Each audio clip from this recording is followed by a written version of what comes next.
¿Y este lapicero de quién es?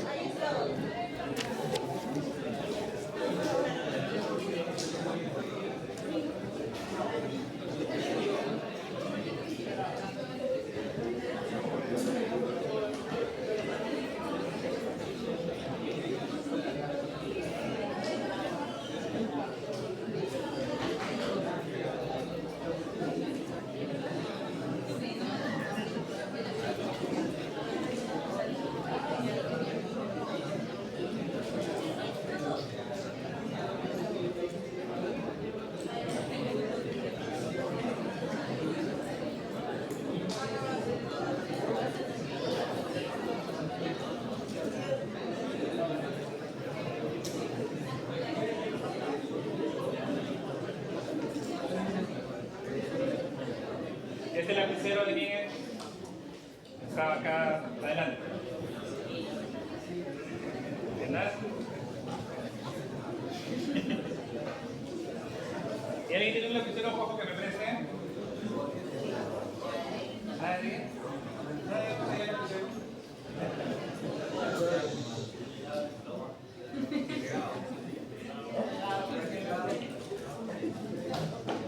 ¿Rojo?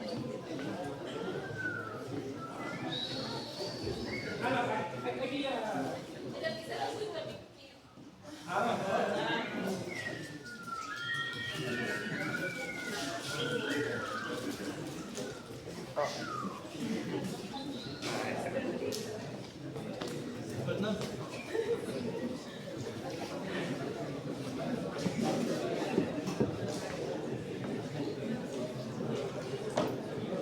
Daniel,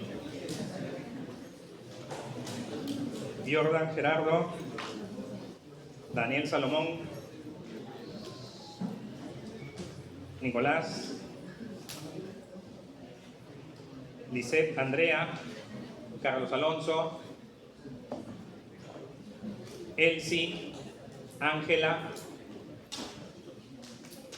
Ángel, Rachel, Cristian, Marilyn, Tommy, Angie, Ángel, Steve, Yossi, José Luis, Pamela Geraldine, Fernando, Itamar, Adrián, Cristel, Rolando, Armando Arturo, Andy, Félix André, Tulio, Jorge Eder, Edith, Margarita, Yulisa, Laura Rocío,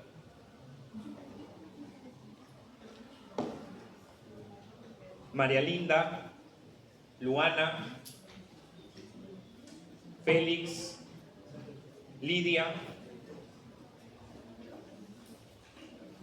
Beni, Eli, Merly, Gerardo Fabián, Ever, Brian, William, Luis Adrián, Cristian, Ana Cristel, Pierina, Carla, Carla Rosa, Kevin Bryan, Catalina, Carl Anderson, Edgar Lino, Jesús Fernando, Jacqueline, Sol Noelia,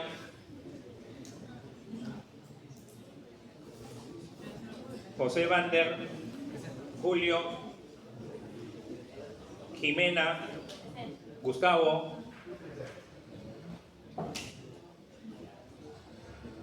Yamilet, Kiara Esther, Bruno, Ángela Fabiana, Fabricio, Carlos, Jan Lugo, Aarón, Junior, Brian Gabriel, Juan Albert, Presente. Sergio,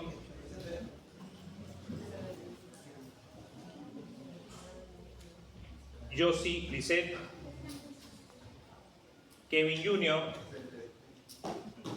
Carla Carolina, Guillermo Gabriel,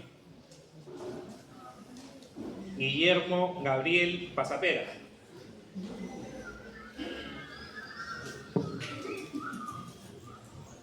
Así nos despedimos, muchachos.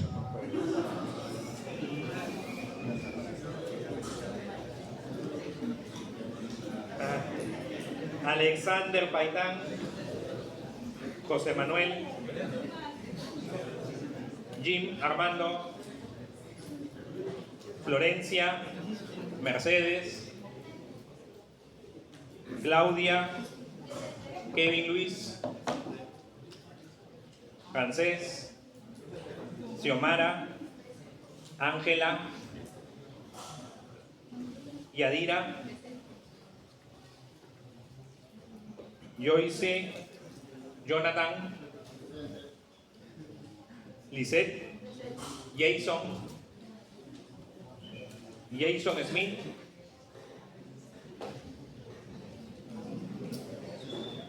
Nair, Eli Cristian, Brian Jesús, Astrid, Cristian Kevin, Carolina, Carlos Alonso,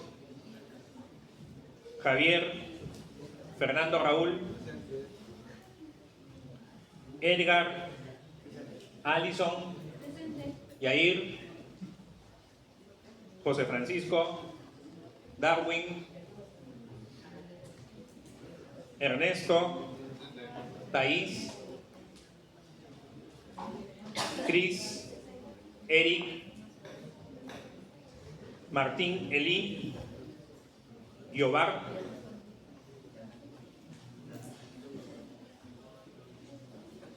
Julio Alonso, María Angélica, Iorman, Alicia, Rodrigo Andrés, Víctor, Camila, Alfredo, José Sebastián,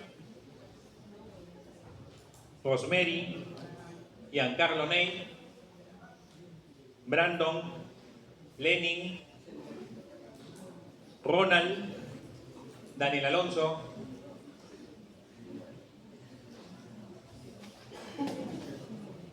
muy bien.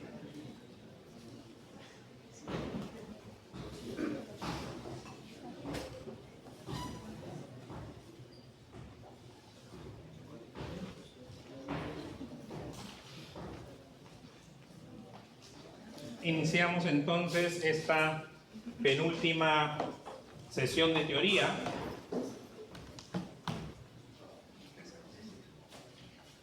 Y vamos a conversar sobre la transición demográfica y epidemiológica, la carga de enfermedad y algunas palabras sobre ASIS, ¿no? Esta clase es relativamente corta. Vamos a repasar algunos conceptos que hemos venido trabajando en todas estas semanas y va a tener una aplicación importante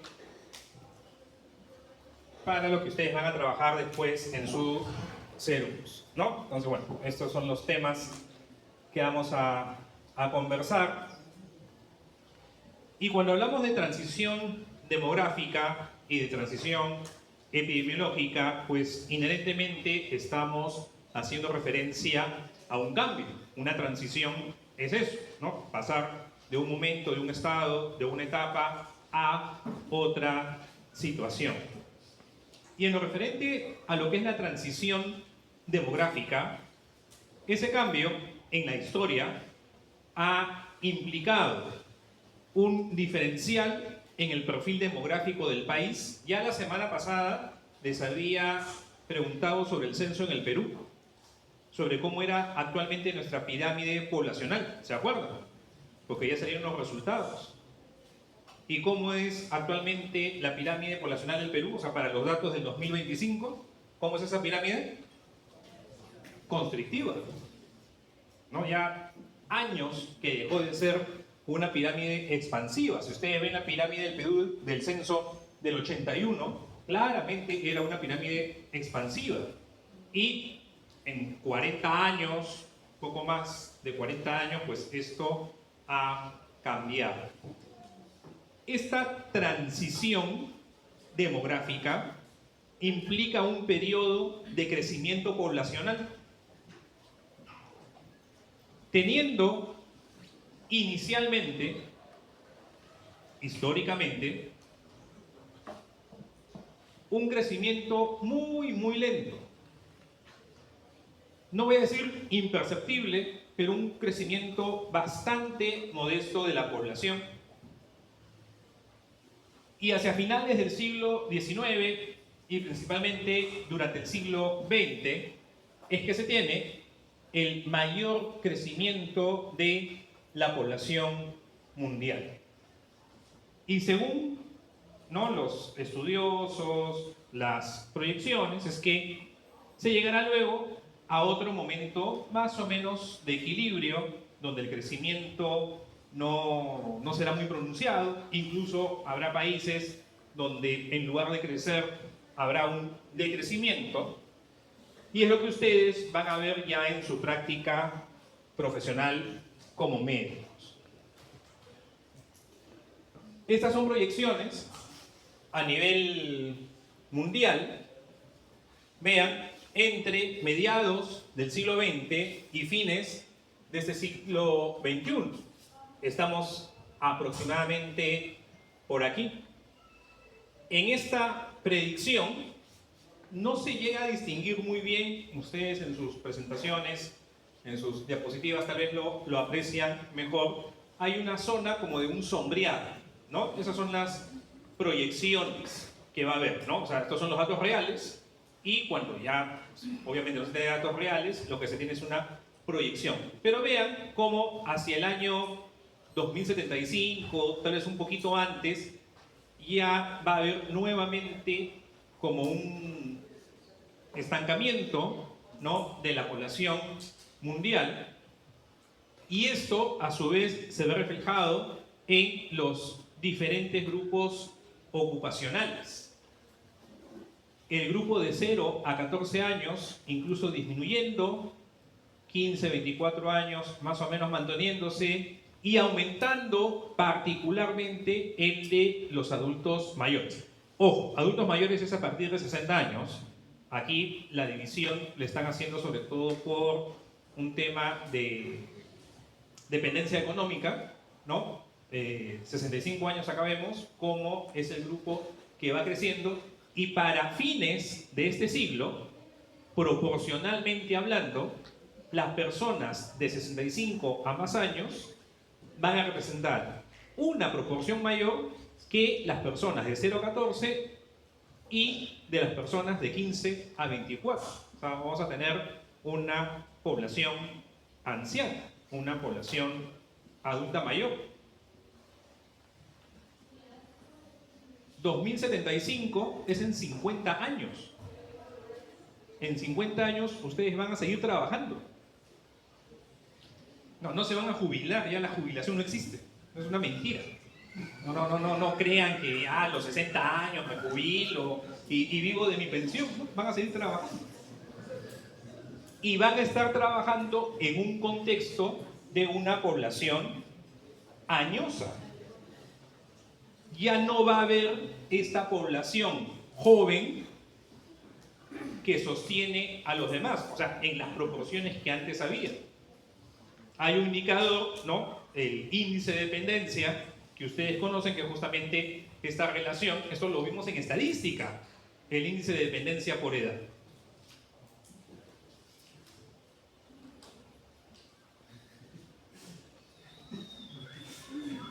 Entonces, cuando ustedes revisen el tema de transición demográfica, van a ver modelos de 4 etapas y modelos de 5 etapas, ¿ya?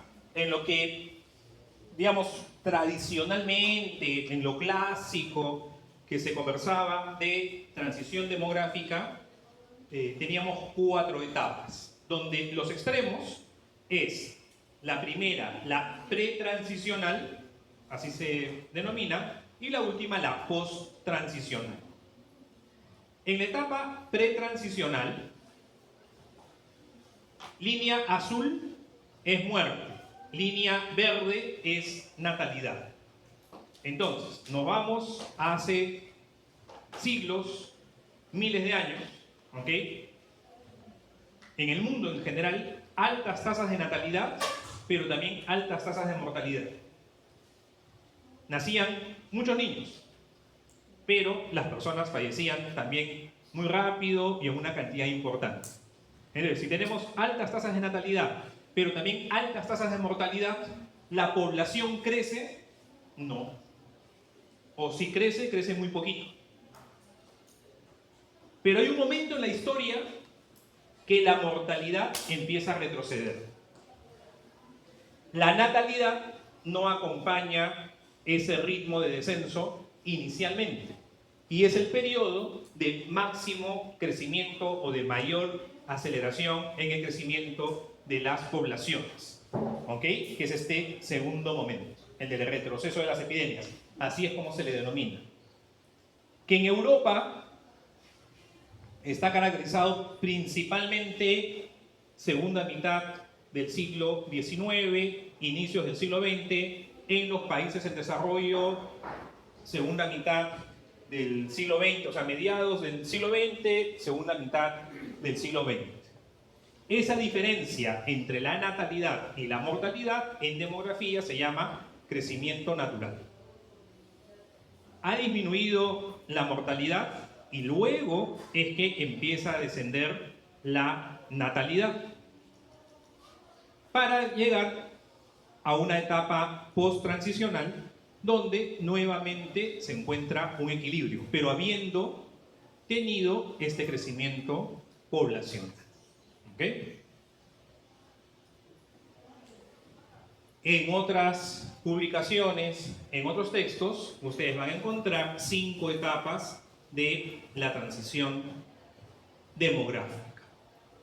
¿Okay? Donde este periodo, ¿no? Este lapso entre la etapa pretransicional y la etapa posttransicional, digamos que la dividen en 3, pero así lo dividamos en 4, lo dividimos en 5, la idea es parecida. Lo interesante en este gráfico, comparado con este, es que se está agregando el total de la población, ¿no? Entonces, al inicio, la población en número es bajo, en este periodo es del crecimiento máximo y luego se vuelve a estabilizar, pero obviamente ya en cifras mayores. ¿Y cómo va cambiando las pirámides? De pirámides expansivas, van pasando a pirámides constrictivas para terminar en pirámides estacionarias, ¿no? Siendo, ojo, también este modelo de las pirámides algo referencial. No es de que todas las poblaciones exactamente van a ser así, igualitas como de libro, ¿ya? Esto es referencial para tenerlo en cuenta. Entonces, esta transición demográfica se ve explicada por diferentes factores, especialmente los sociales, económicos. La pregunta que siempre se hace en esta clase, que ya la vimos en estadística. En estadística hemos visto esto también hace 3 años, ¿no? Ustedes, ¿ya? Piensen en sus abuelos, ¿ya? Piensen en sus abuelos. Ustedes tienen 4 abuelos, ¿no? 2 paternos, 2 maternos, ¿no? Abuelo, abuela, abuelo, abuela, ya, ok. De sus 4 abuelitos, ¿cuántos hermanos eran sus abuelos? sea, piensen en su abuelo paterno, ¿cuántos hermanos eran? Piensen en su abuelita paterna, ¿cuántos hermanos eran? Igual, con su abuelito materno, con su abuelita materna, ¿cuántos hermanos eran? Y luego piensen en sus papás. Por parte de papá, ¿cuántos tíos son? Por parte de mamá, ¿cuántos tíos son? Luego piensen en ustedes, ¿cuántos hermanos son? Y en general, ¿no? ¿Qué es lo que observamos? Un descenso, ¿no? Entonces, tal vez sus abuelitos eran 5 hermanos, 6 hermanos, ¿no? Sus papás tal vez eran 3 hermanos, 4 hermanos, y ustedes, algunos son hijos únicos, o a lo más son 2 hermanos, ¿no? Es raro, no digo que sea imposible, que alguno de ustedes digan, somos 5 o 6 hermanos en la casa. No es tan usual, no es tan frecuente. Primera pregunta, o primer contexto. Segunda pregunta. Sus papás, ¿a qué edad tuvieron su primer hijo? Y pregúntense, tal vez, la edad que tienen ustedes, sus papás ya habían tenido su primer hijo. Y ustedes todavía no tienen hijos. Que sepamos. No. En general. Ya, tranquilo. Para romper el hielo. No. E incluso algunos ni se les ha cruzado por la cabeza la idea de tener hijos, ¿no? Tienen que terminar la carrera, hacer el CERUMS, hacer la especialidad, la subespecialidad, comprarse el DEPA, el carro, viajar, en fin, ¿no? Y en algún momento, quién sabe, tal vez tengan hijos. Entonces, estos son cambios sociales, económicos, culturales, que cuando lo vemos ya en macro, son cambios que como población humana trae también retos. Porque regresemos. Cuando ustedes estén aquí por el año 2050, no nos vamos a ir tan lejos, al 2050, que ya en 25 años ustedes están consolidados con su trabajo, en fin, la población adulta mayor cada vez va a ser más preponderante. Y ustedes forman parte de esta generación que cuando ustedes lleguen a ser adultos mayores van a ser más que los menores de 15 años. O sea, toda la vida, los menores de 15 años han sido más numerosos que los adultos mayores. Eso ha sido hasta ahora. Ya, ustedes no van a vivir eso. O sea, cuando ustedes tengan 60, 65 años, ¿no? Y recuerden a su profesor de epidemiología cuando estaban en las aulas, espero que recuerden a sus profesores, ¿no? Vean, a ver si en los parques, ¿no? Los colegios, ¿no? Los centros de diversión, ¿no? Los parques de diversión, ¿cuántos niños, cuántos jóvenes hay? Va a ser o sea, ustedes van a vivir en una población añosa. Ese es un hecho. Ya la tasa global de fecundidad está menos de 2 ahorita en el Perú, con los datos del último censo. Y el reemplazo es 2, algo. O sea, ya Perú ahorita está por debajo de la tasa de reemplazo. ¿No? O sea, grosso modo, para que la población se reemplace, ¿no? Así, más o menos, cifras muy gruesas, cada mujer debería tener 2 hijos. ¿Sí o no?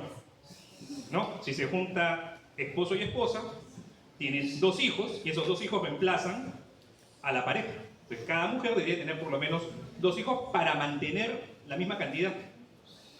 Ya la tasa global de fecundidad está por debajo de 2, ahorita en el Perú. 1,7, algo así.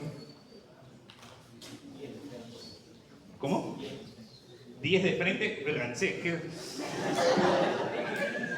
50. No, pasamos, mejor esto ya se está poniendo peligroso. Vamos a pasar. Cuídate.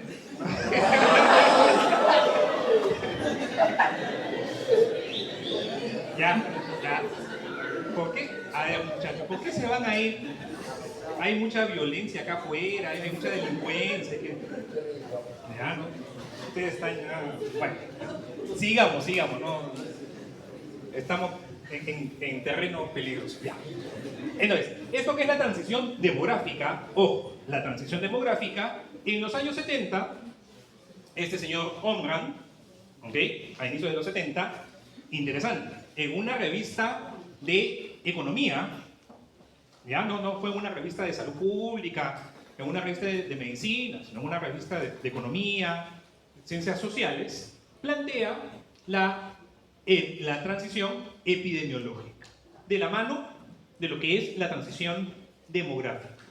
Entonces, si la transición demográfica es un cambio o plantea un cambio en la composición, ¿no?, de edad de las poblaciones, ¿no?, un cambio en la pirámide, eso es, digamos, la forma de verlo más sencillo, la transición epidemiológica plantea un cambio en el perfil de morbilidad, mortalidad en las poblaciones. Y siguiendo, ¿no?, como en la historia se iban presentando estas patologías, esta propuesta que decía ya está superada. Ojo, esta teoría de la transición epidemiológica ya no se sostiene, pero en su momento se planteó. ¿Y qué es lo que decía? Que de un perfil de enfermedades infecciosas íbamos a pasar a un patrón de, básicamente, enfermedades degenerativas, ¿ya? Y en lugar de tener una transición epidemiológica en ese sentido, sí ha habido un cambio en el patrón de las enfermedades, pero no han desaparecido las enfermedades infecciosas. Y si nos ubicamos al inicio de los años 70, lo que hemos venido constatando es más bien la emergencia y reemergencia de enfermedades infecciosas. En el año 71 no teníamos infección por VIH, o sea, desde el punto de vista de que se identificó esta infección y todo lo que trajo. La epidemia, lo que se llama la epidemia de VIH, hizo que en países donde algunas enfermedades infecciosas estaban, se supone, superadas, ¿no?, como en Estados Unidos, Europa, vuelvan a presentarse, como el caso de la tuberculosis, ¿no?, que se asocia a infección por VIH cuando apareció esto en los 80, 90, antes de que hubiera de forma como ahora masiva el tratamiento antirretroviral.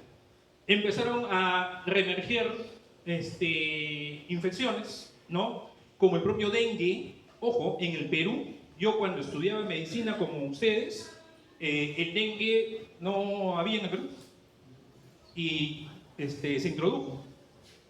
La malaria, hubo un periodo en el Perú de malaria que se había erradicado y se reintrodujo la malaria. Cuando yo estaba haciendo mis serums con ustedes, se estaba detectando al Aedes, al vector del dengue, en el Callao y en Lima Norte, recién. Y ahora el dengue ya se endémico en Lima. Entonces, ha habido situaciones por X factores, ¿no?, que ha hecho que las enfermedades infecciosas continúen. Lo peor que nos ha pasado en el planeta, COVID. Y el planeta literalmente ha estado a merced de un virus. Y Omran decía en el año 71 que las enfermedades infecciosas iban prácticamente a desaparecer. Y ni hablemos de todo lo que es la resistencia a antibióticos, con gérmenes cada vez más agresivos, más difíciles de controlar, ¿no? Entonces, para que sepan, esto es, digamos, parte de la historia de las ideas en epidemiología, se planteaban 3 modelos de transición epidemiológica, ¿no? El modelo clásico occidental, que era el más lento, de Europa y Estados Unidos, una transición acelerada, que se ponía como ejemplo al Japón,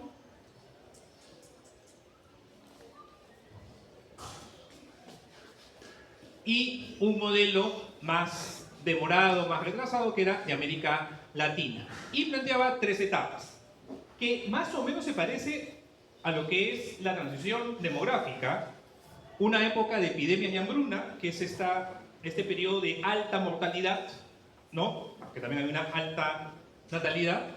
Luego el de retroceso de las epidemias, que estaría combinado en el modelo clásico el 1 y el 2, para luego el predominio de enfermedades degenerativas y producidas por el hombre. Pero bueno, sabemos que si bien la carga de enfermedad ha variado y los problemas de salud mental, violencia, crónico-degenerativas, cada vez tienen más carga, no es que las infecciosas hayan desaparecido. Y esas son las imágenes que un poco respaldaban este cambio en los patrones, ¿no? De una proporción importante de enfermedades infecciosas se iba disminuyendo y se iba ampliando las crónicas degenerativas. ¿Qué es lo que dice el diccionario de epidemiología respecto a la transición epidemiológica, ¿no? Los países más pobres, ¿no?, enfrentan o están expuestos a una carga múltiple de enfermedades transmisibles, enfermedades no transmisibles. Entonces, esta transición pues no se ha dado en realidad. Y ojo, si bien acá se está haciendo el énfasis a los países más pobres, en los países desarrollados, esta emergencia de enfermedades infecciosas también los puede afectar. Y al estar ya superado este modelo, también pues ha tenido múltiples críticas en el tiempo, ¿no? Como todo modelo, simplifica la realidad, como las etapas se van presentando también es ambigua su delimitación. Esta crítica 3 es muy importante y lo vamos a ver ahora con carga de enfermedad. Y lo vimos cuando conversamos sobre los indicadores de mortalidad. La transición epidemiológica se basa en mortalidad. Y el perfil epidemiológico no solo es mortalidad, es morbilidad, es discapacidad, y hoy en día se maneja el concepto de carga de enfermedad. Claro, las predicciones siempre van a ser limitadas y no todos los países, no todas las regiones van a seguir el mismo modelo. Entonces, eso solamente para tenerlo en consideración. Tienen que saber que en algún momento se propuso esta transición epidemiológica, pero la realidad pues largamente ha superado esas predicciones. Entonces, entrando ya a lo que es la carga de enfermedad, tradicionalmente se empleaba la mortalidad como indicador del estado de salud de las poblaciones. La ventaja de la mortalidad es que a pesar de los subregistros, ¿no?, a pesar de todos los problemas que pueda tener un sistema de información, es un hecho bastante evidente, ¿no? Entonces, ¿en qué país muere más gente? ¿En qué país muere menos gente? Cuando empieza a mejorarse lo que son los registros de información de salud, lo que es morbilidad, también empezamos a contabilizarlo, pero van a tener limitaciones esos indicadores. Y especialmente lo que acabo de comentar, la gravedad, la discapacidad, la dependencia que generan las patologías. Entonces, no es lo mismo un paciente con estas enfermedades reumatológicas, ¿no?, del tejido conectivo, un paciente que esté controlado a un paciente que esté activo. No es lo mismo un paciente diabético que no es adherente al tratamiento y que tiene todas las complicaciones habidas y por haber, a alguien adherente a su tratamiento, cambios de estilos de vida, que no tiene tantas complicaciones. Y tenemos tal vez 2 pacientes con artritis, 2 pacientes con lupus, 2 pacientes con diabetes, 2 pacientes con asma, pongan la enfermedad que ustedes deseen y no necesariamente van a tener la misma, el mismo impacto, ¿no?, de las complicaciones, de los efectos, digamos, que hacen que la persona tenga más o menos discapacidad. Entonces, la carga de enfermedad vamos a poder medirla a través de diferentes indicadores y nos vamos a quedar porque es el más empleado, el que más ustedes van a leer, el de los años de vida ajustados a la discapacidad. ¿Ya? Años de vida ajustados a la discapacidad, que en inglés tiene como siglas DALY, los DAL. ¿Ya? Los DAL. Que en español van a ser AVAD, AVAD, o también AVISA, AVISA. AVAD o AVISA, para efectos concretos, son sinónimos. Y ambos son sinónimos de DALY en inglés, que son los años de vida ajustados por discapacidad. El primer estudio de carga de enfermedad se publicó a fines del siglo XX, ¿ok?, en el año 96, analizando datos para el año 90. Y desde esa publicación ha habido, digamos, mejoras en lo que son las estimaciones, los cálculos, las fuentes de datos, pero la esencia se mantiene. ¿Cuál es la esencia de los estudios de carga de enfermedad, del análisis de carga de enfermedad? Evaluar dos componentes. Por un lado, evaluar lo que es muerte prematura y por otro lado, evaluar discapacidad. Y de la combinación de muerte prematura con la discapacidad tenemos, ¿no?, lo que es la carga de enfermedad. ¿Ya? Para quienes estén interesados, para quienes quieran profundizar ya en vacaciones, en fin, el apellido clave es Murray. ¿Ya? Este señor Murray es clave en lo que es estudios de carga de enfermedad.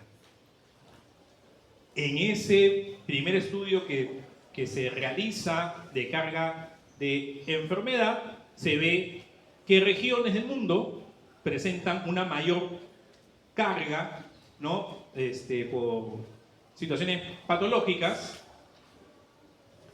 teniendo en un extremo, vean, las economías de mercado ya consolidadas y en el otro extremo, el África subsahariana. Esto fue hecho también, reitero, por economistas, ¿no?, y la clasificación que tienen aquí de las regiones del mundo, algo interesante, ¿no? Por ejemplo, aquí se habla de las economías socialistas, ¿no?, que antes fueron socialistas en Europa, todo el bloque del este, ¿no?, en ese momento que cae el muro de Berlín. Claro, ustedes en el colegio ya no han estudiado qué era Yugoslavia. Ustedes no saben qué era Yugoslavia. Ustedes no saben qué era Checoslovaquia. Esos países existían. Ni siquiera han estudiado qué era la Unión de Repúblicas Socialistas Soviéticas. O sea, ustedes ya han nacido y estaba, creo que Putin ya en Rusia, ¿no? Entonces, ya hubo, después de la Segunda Guerra Mundial, todo un reacomodo. Ustedes han estudiado con una sola Alemania. Ya, yo estudié con 2 Alemanias. ¿Ya? O sea, vean cómo ha cambiado todo. Entonces, esos años de vida ajustados a la discapacidad son la combinación, la combinación de los años de vida perdidos por muerte prematura y los años vividos con discapacidad. ¿Ok? Es un indicador compuesto. Sumamos esto y tenemos la carga de enfermedad. esto no es para una persona, estos análisis se hacen para la población. Lo vemos o lo procuramos entender, lo visualizamos como el caso de una persona, ¿ok?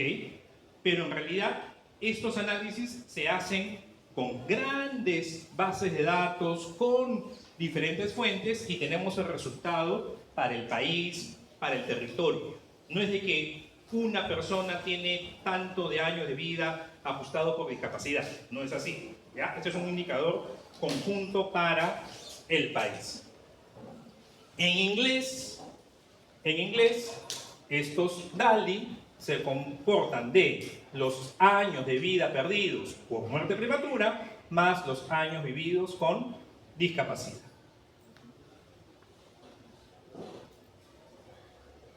En español van a encontrar, reitero, tanto ABAP como AVISA. ¿Ya? AVISA. El Ministerio de Salud, su última publicación de carga de enfermedad, emplea el término AVISA, que viene de años de vida saludables perdidos. Esa es la última publicación que les reitero se ha tenido, ¿no?, para el año 2019.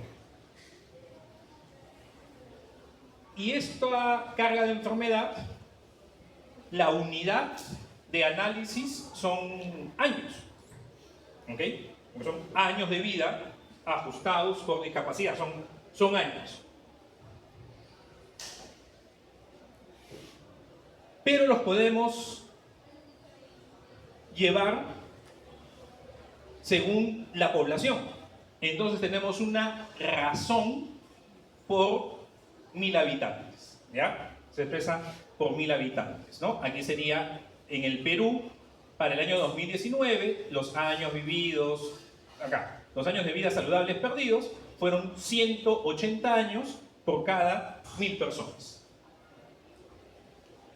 Y estos AVISA tienen el componente de años de vida perdidos por muerte prematura más los años de vida con discapacidad. Entonces, ¿cómo lo entendemos? ¿Cómo lo imaginamos? Asumimos para una persona el tiempo que se espera viva. Por ejemplo, la esperanza de vida al nacer. Y en los años, cuando esto ha ido cambiando, han sido diferentes los puntos de corte que se han tomado, más que puntos de corte, puntos de referencia, para decir cuántos son los años de vida que se espera una persona, pues, transita, ¿ya? Imaginémonos que tomamos 82,5 años como esperanza de vida, ¿ya? Tomamos ese punto. Entonces, el eje de las X es el tiempo. Y el eje de las Y es la discapacidad. Donde 0 es ninguna discapacidad, ¿ya? 0 es ninguna discapacidad. Y 100 sería la máxima discapacidad. ¿Cuál es entonces la máxima discapacidad? La muerte. ¿Ya? O sea, la máxima discapacidad es la muerte.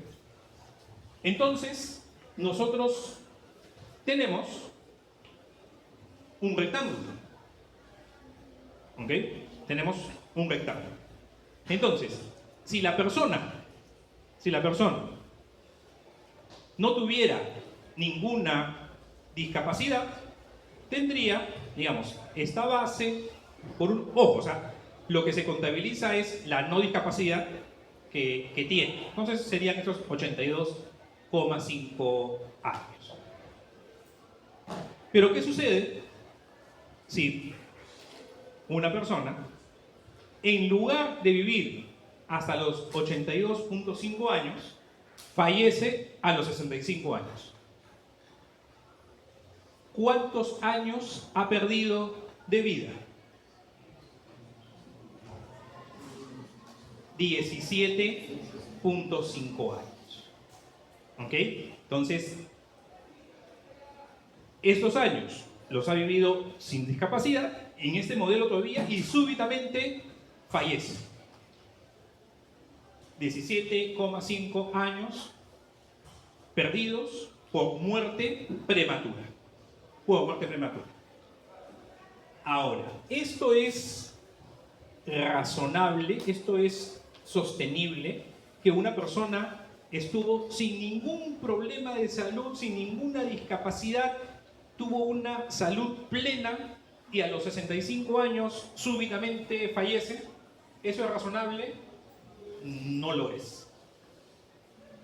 Entonces, bueno, antes de continuar, límite para expectativa de vida. En el último estudio del Ministerio de Salud se ha trabajado con 82,5 años para mujeres y 80 años para hombres. Y tienen que leer, tienen que ustedes revisar cuál ha sido ese dato que se ha empleado cuando lean un informe, porque no todos los estudios de carga de enfermedad van a trabajar con la misma referencia de esperanza de vida. ¿Ok? Entonces, teníamos a esta persona que se esperaba viviera 82,5 años y fallece a los 65. Entonces, esta persona tal vez empezó ya a presentar síntomas, signos a los 45 años, ¿no? Inicio de enfermedad, y progresivamente fue complicándose, teniendo molestias, cada vez más dependencia, hasta que llega a fallecer. Y entonces yo tengo que calcular esta área que está en azul para determinar los años vividos con discapacidad. Y cuando sumo los años de vida con discapacidad más los años de vida perdidos por muerte prematura, ¿no? Ay, perdón, voy a avanzar. Tengo los años de vida ajustados a discapacidad, cuando sumo todo eso. ¿Ok? Pero estos años de vida, ¿no? Vividos con discapacidad es el componente incluso más complicado de determinar. Si ya la muerte prematura tiene sus dificultades, porque reitero, esos son datos poblacionales, ¿no? Implica, ya todos entregaron su tarea del certificado de función, ¿no? Eso ya hace como una semana que debieron de haber entregado. ¿Sí? Si están mal certificadas las defunciones, ¿cómo hago este cálculo para la población? Si hay subregistros, ¿no? Si no hay una cobertura, voy teniendo problemas. Pero más difícil incluso, si esto ya es complicado, es cómo mido la discapacidad para cada enfermedad. Es el componente más difícil cuando se hacen los estudios de carga de enfermedad. A ver, si alguno de ustedes tiene una buena intención y dice mi tesis va a ser sobre analizar, pues, o sea, determinar carga de enfermedad, yo les diría, no hagan eso. Estos son equipos de super expertos, un montón de gente trabajando, ¿ya? Y vean quién nos está acompañando en esta clase, ¿no? Para su estimación se requiere el estudio detallado de la historia natural de la enfermedad, porque yo tengo que saber en promedio cuánto es el tiempo de enfermedad, cómo es que se complica la persona, qué nivel de dependencia es que genera, con tratamiento, sin tratamiento, etc. ¿Ya? Y voy analizando. Entonces, vean lo que se va incluyendo. Todo efecto que tiene o que implica una pérdida de bienestar debería de considerarse en esos años de vida con discapacidad. Tomamos en cuenta la edad y el sexo, o sea, no es lo mismo un paciente enfermo de 15 años, de 25, de 35, no es lo mismo hombres y mujeres. Esta sí es una, yo creo que crítica, medio limitación, pero sería muy difícil de desagregar, más que desagregar, de poder clasificar. ¿Cuál es el supuesto? Que eventos iguales son tratados iguales independientemente del entorno. O sea, y no necesariamente un paciente con osteoartritis, ¿ok? Que tiene sus rodillas que ya no dan más. No es lo mismo que habite, por ejemplo, en una zona de la periferia de Lima, a que viva en una zona donde el mobiliario urbano, ¿no? Las veredas, los accesos, tiene ascensor, etc. No es lo mismo. Lo que tiene que sufrir una persona que tiene que caminar largas distancias, subir escaleras, etc., no es lo mismo. Pero aquí todo se maneja igual. Y la unidad de medida es el tiempo. Eso sí. Entonces, todo lo que tiene que entrar, y por ahí algunos otros detalles, ¿no? La población susceptible de enfermar en cada edad, la incidencia por edad de sexo, la duración media de la enfermedad y cada uno de sus estadios, ¿no? La edad promedio de inicio de la enfermedad y la discapacidad que produce. Implica todo esto que para cada enfermedad deberíamos tener investigaciones que me brindan estos datos. Y muchas veces no se tienen. Y por ello los consensos de los expertos se reúnen, en fin, y van asignando valores para estos datos. De forma esquemática nomás, ¿ya? Vean, no todas las enfermedades se comportan igual, ¿no? Hay enfermedades que tienen discapacidades intermitentes, con muerte prematura. Por ejemplo, un niñito, eso ya no lo vamos a ver. Eso, tal vez. ¿Han llegado a ver a alguien con secuela de polio? Ustedes ya no han visto, ¿no? Hoy en día sí que hay tal vez ya adultos mayores, ¿no? Que tienen dificultades desde el punto de vista locomotor, ¿no? Y que necesitan andar con muletas o tienen estas dificultades. Polio, una enfermedad muy agresiva, incluso podía llevar a que los músculos de la respiración se vean afectados. Había un pulmón mecánico de metal que los niñitos tenían que, digamos, ponerse ahí para poder respirar, pero las personas que sobrevivían a la polio podían quedar con secuelas, y quedaban con secuelas ya permanentes, que no los mataba, o sea, quedé con la secuela, pero no moría por la polio, pero quedaba con esa discapacidad décadas, ¿no?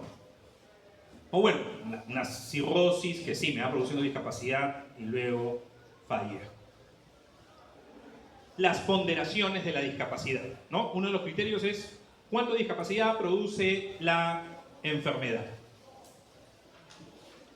Esta de aquí es la tabla original en los criterios de ponderación que empleó Murray en ese primer estudio de carga de la enfermedad a nivel mundial, ¿no? Donde la máxima discapacidad, la muerte, y uno va viendo cómo progresivamente la persona depende más, ya no es tan independiente, requiere la asistencia, ¿no? Esa discapacidad pues aumenta, ¿no? ¿Están llevando rehabilitación? ¿Ya llevaron o llevan el próximo año? ¿O el próximo ciclo? El próximo ciclo, ¿no? Ahí van a estudiar todo esto de ya cómo se hace, digamos, la valoración de una persona, de la discapacidad de una persona. Eso es, digamos, intuitivo, ¿no? Pero esto ha ido variando, porque esta es una clasificación general, en general, ¿no? Toma en cuenta la enfermedad. Pero también, como les dije, esto fue mejorando. Ya los diagnósticos específicos van teniendo, ¿no?, una ponderación de discapacidad. Vean, una enfermedad infecciosa aguda. Este evento agudo de una enfermedad infecciosa, si es leve, si es moderado o si es severo, ¿qué grado de discapacidad me produce? Si es una enfermedad infecciosa aguda, leve, 0,5%, ¿no?, si lo llevamos a porcentaje. Una moderada, 5,3% de discapacidad. Mientras tengo ese cuadro. Una enfermedad infecciosa aguda, pero severa, 21% de discapacidad. Y esta es una parte chiquita de un documento, que son páginas de páginas de páginas con diferentes problemas de salud y se les va dando su peso de discapacidad, ¿no? Por ejemplo, VIH, sintomático, antes de SIDA, 22%.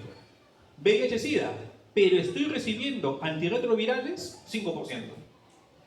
VIH-SIDA, SIDA, no recibiendo terapia antirretroviral, 55%, redondeando, de discapacidad. Entonces, en función a si está en tratamiento, no tratamiento, leve, moderado, esto se complica. Y también hay una ponderación por edades, que no es muy ético, digamos esto, pero para los economistas son así, tenemos el valor social de las personas, ¿no?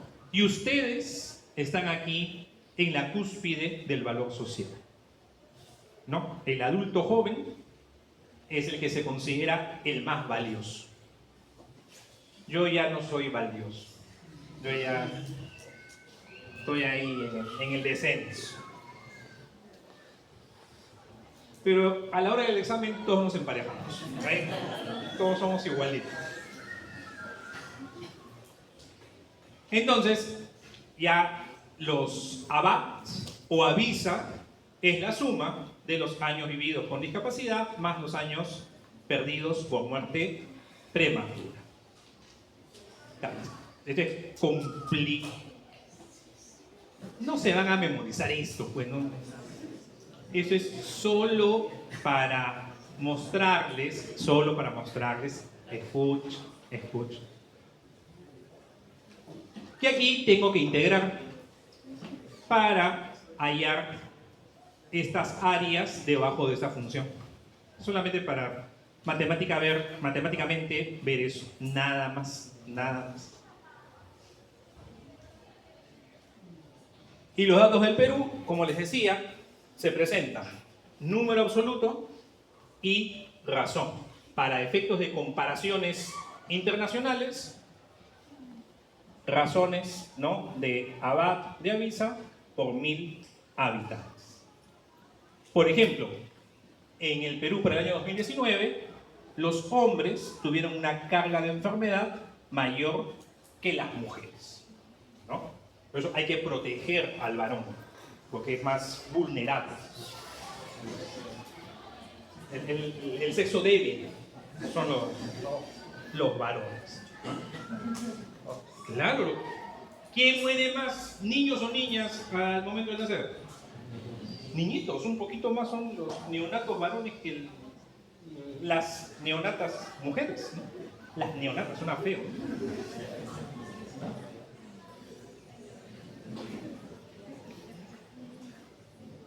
Y como parte de los resultados, ¿ok?, tenemos este comportamiento justo como en foto, ¿no? Los primeros grupos, que es como la mortalidad por edad. ¿Se acuerdan del indicador mortalidad por edad. Entonces, esta carga de enfermedad es mayor en este grupo, disminuye hacia el grupo de 5 a 9 años y luego paulatinamente va subiendo. ¿Cuándo no? Cuando lo analizamos edad por edad.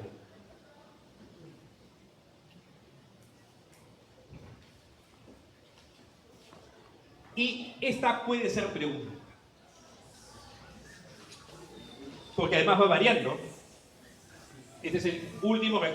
A ver, si de acá a 2 semanas, que es el examen final, o 3 semanas, aparece un nuevo estudio de carga de enfermedad, tienen que estar atentos, ¿no? Porque se podría preguntar, según el último estudio de carga de enfermedad en Perú, 2024, no sé, se publica. No creo que salga, y le avisaría a Kevin si es que aparece un nuevo estudio, ¿no? Vean como diagnóstico, ¿no? La categoría de enfermedad, las enfermedades cardiovasculares, ¿no? La primera causa de carga de enfermedad y la segunda causa, los trastornos del comportamiento, ¿no? Mentales y del comportamiento. Por ejemplo, en el estudio de carga de enfermedad previo que hubo, ahorita no me acuerdo de qué año era, más bien las neuropsiquiátricas estaban en primer lugar, las cardiovasculares segundas, pero ahí van. ¿Y qué es, viéndolo, el cuadro interesante? Si nosotros solamente analizáramos muerte, las enfermedades, los trastornos de salud mental no se verían reflejados. ¿Ok? Acá la leyenda creo que no se distingue bien. El turquesa, el color más clarito, son los años vividos con discapacidad. Y el azul es la muerte prematura. Si analizáramos solamente muerte, la enfermedad neuropsiquiátrica no se reflejaría. ¿Ya? Y tenemos otras patologías, ¿no? Tumores malignos, por ejemplo, que la carga principalmente es por muerte prematura, ¿no? Bueno, y así se van viendo las diferentes categorías. Aquí está ampliado para verlo mejor, ¿no? Cardiovasculares primero, trastornos mentales, lesiones no intencionales, accidentes, causas externas. Vean, el cuarto grupo, ¿no? La cuarta categoría son las enfermedades osteomusculares, tejido conectivo. Pero no es porque las personas fallezcan mucho, ¿no? La carga por fallecimiento es mínima, pero principalmente la discapacidad. Nuevamente, si analizáramos solamente muerte, enfermedad, ¿no? Problemas de salud mental, problemas osteoarticulares, no se verían reflejados. ¿Ok?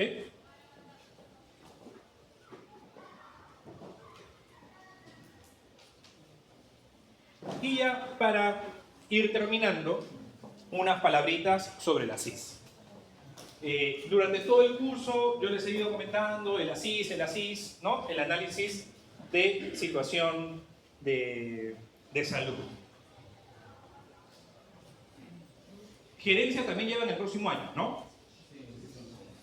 Ahí van a tratar más sobre lo que es este análisis de situación, que puede tener otros nombres: diagnóstico de salud, en el nivel, ¿no? De los centros de salud, diagnóstico local de salud.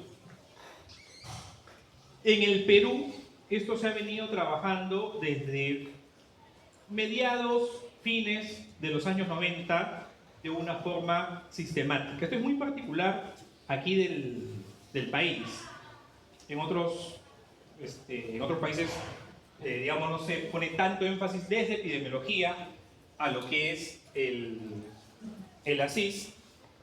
Y no solamente es un documento, porque a veces se piensa, el ASIS es el documento, el informe de este diagnóstico de salud. No, el ASIS hay que verlo como un proceso de gestión de datos dentro de la administración, la gerencia de los servicios de salud, que a partir de un perfil epidemiológico y conociendo las características de mi entorno, términos clave: identificar necesidades y prioridades. El ASIS como proceso es una herramienta de la gestión. O sea, haciendo la analogía con las, digamos, riesgos que esto puede implicar, es como si ustedes se quedaran con el diagnóstico del paciente y no le dan tratamiento. Y se quedan contentos solamente con ser Doctor House y diagnosticar. Pero no pasan a lo que es el manejo. Entonces, la epidemiología es información para la acción. Eso lo hemos visto en toda esta última parte del curso, y ya el proceso de ASIS busca poner eso en blanco y negro. ¿Ok? Entonces, vamos a tener diferentes componentes de este diagnóstico. Obviamente la morbilidad, mortalidad, los determinantes sociales, la respuesta social, los determinantes culturales, económicos, todo lo que son determinantes sociales de la salud, para priorizar. ¿Ya? El ASIS es una herramienta de priorización, con lo cual planifico, obviamente, mis programas, mis acciones de salud pública, buscando reducir las inequidades. Entonces, es todo un proceso, y va desde el nivel local hasta el nivel más grande.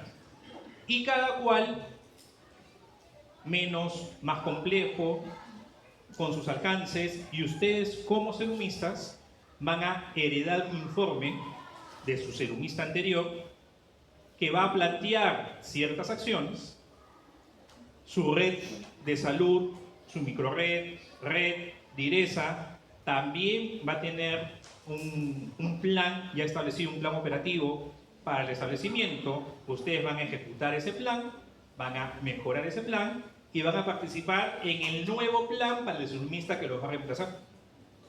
Y todo buscando mejorar la situación de salud de la comunidad y reducir las inequidades. ¿Ya? Entonces, esto, muchachos, no es floro. Ustedes piensan que todo esto es solamente palabras y que solamente son formatos y llenar un papel y se acabó, ¿no? Y ustedes quieren estar viendo ahí una neurofibromatosis en el 2 de mayo. No. ¿Okay? Esto es lo que ustedes van a hacer día a día en sus cerebros, ¿no? Y obviamente, pues, para tomar decisiones. Y es un ciclo.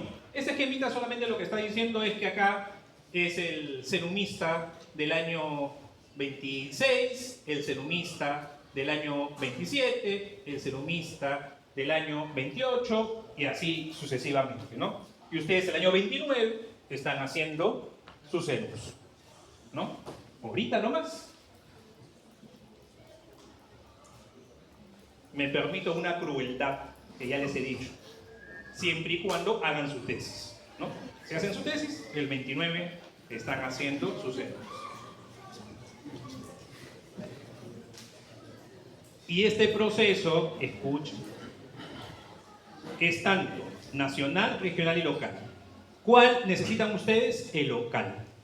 Ustedes van a entrar a la página del CDC, van a descargar su libro de metodología de ASIS en el nivel local, lo van a guardar y lo van a llevar a sus serums. ¿Ya? Y ahí les va a dar pautas de cómo hacer su ASIS local. No lo lean ahora para el examen, no se les ocurra hacer eso. ¿Ya? Para que lo lleven para sus serums. Y esta diapositiva ya la habíamos visto en la clase de sistemas de información, ¿no? Entonces, cuando ustedes van a hacer su ASIS local, van a estar en este nivel, ¿no? De las comunidades, del establecimiento de salud, del distrito. ¿no? O sea, máximo hasta aquí, dependiendo de dónde hagan el SEDUMS, tal vez van a quedar solamente en estas dos: su comunidad y su establecimiento de salud. Y vean, van a tener que hacer estudios, encuestas casa a casa, censos locales, estudios de conocimientos, actividades y prácticas, y la vigilancia. En la semana pasada hemos conversado. Entonces, todo eso alimenta su mini sistema de salud con los indicadores, ¿no? Los registros de sus atenciones, actividades de promoción, de su equipo de salud. Muchos de ustedes van a ser jefes, van a llegar a su centro de salud y van a ser jefes, van a tener personal a su cargo. ¿Ya? Por eso el próximo año el curso de gerencia es muy importante. El curso de medicina legal es muy importante. Tienen que tener esas herramientas para que puedan gestionar sus establecimientos de salud. ¿Ok? Pero todo es un sistema, como ya lo conversamos en su oportunidad, y de los diferentes niveles se van comunicando, retroalimentando y todos contribuyendo a cada vez tener un mejor sistema de información que repercute en tomar mejores decisiones. Y tomo mejores decisiones para mejorar el estado de salud de mi comunidad, de la población que estoy encargado. ¿Ok? Entonces, el ASIS, ¿no? Además de elaborarse para una jurisdicción, ¿no? Que es ASIS local, también tenemos ASIS ya para enfermedades, para algunos grupos vulnerables, y obviamente lo que hemos conversado es una herramienta de gestión. Aquí solamente, esto es como ejemplo, eso sí a nivel nacional, esto no lo van a hacer ustedes directamente, pero quienes se dediquen a salud pública, epidemiología, eventualmente trabajarán en ello, ¿no? Aquí un ASIS de cáncer, por ejemplo. Este es un ASIS de una población nativa, indígena, ¿no? Que es un grupo vulnerable, ¿no? Vean acá como el ASIS para lo que son sistemas de información. ¿Ok? Entonces, ya con esto estamos terminando. Les dije, esta clase es más o menos corta. El próximo martes tenemos las últimas dos teorías de epidemiología ambiental y epidemiología de los desastres con el doctor Pereira, y en 2 semanas nuestro tercer examen y en 3 semanas el examen final. ¿Ok? Entonces, todavía no aplauden.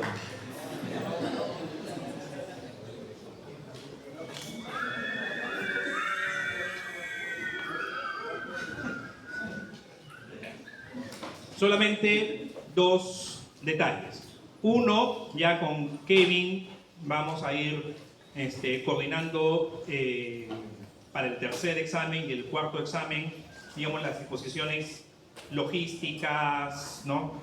Administrativas. Estén atentos a lo que Kevin vaya a ir comunicándoles, ¿ya? Vayan repasando, estudiando, y lo que les he dicho desde hace ya varias semanas, sus trabajos. Y a estas alturas el trabajo debe estar terminado. Sus protocolos ya deben de haber sido concluidos, y lo que están afinando son cuestiones del video. Nada más. Pasado mañana, con sus profesores en sus grupos, deberían de esto ya cerrar. ¿Ya? Entonces, no descuiden, por favor, esa calificación, que es muy importante en el curso. Y como ya no nos vamos a ver, o mejor dicho, ya no vamos a tener así una oportunidad de poder estar todos distendidos y un poquito tranquilos, ¿no? Quería agradecerles por todo este tiempo y paciencia que han tenido en el curso, ¿no? Faltan todavía unas semanas, pero los profesores en general, ¿no? Tienen una buena opinión de ustedes.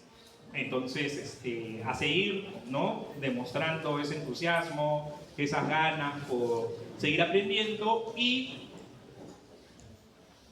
consideramos, creemos, y ustedes pueden hacerse esa autoevaluación, cuánto conocían, sabían o temían de epidemiología al inicio del ciclo y ahora cuánto es que manejan, saben, conocen, ¿no? No sé si a la buena o a las malas, pero esto, más allá del curso de una nota, como hoy día particularmente he estado haciendo mucho énfasis, es para su vida profesional, ¿no? Y los cursos que vienen de gerencia, medicina legal, ¿no? Todo el área de salud pública, es importante que igual que sus cursos de cirugía, el próximo año pediatría, gineco, el internado, que es un año maravilloso, pues lo realicen de la mejor manera. Y hoy en día yo no tuve esa oportunidad, la rotación del primer nivel en el internado. ¿Ya? Esos 2 meses que van a tener de un primer nivel de atención durante el internado, de verdad muchachos, aprovechenlo al máximo, porque les va a dar herramientas, pautas para ese trabajo en el CERUMS que va a redundar en una mejor atención de sus pacientes. ¿Ok? Entonces, ya las coordinaciones que quedan del curso, con Kevin voy conversando. Pueden ir avanzando.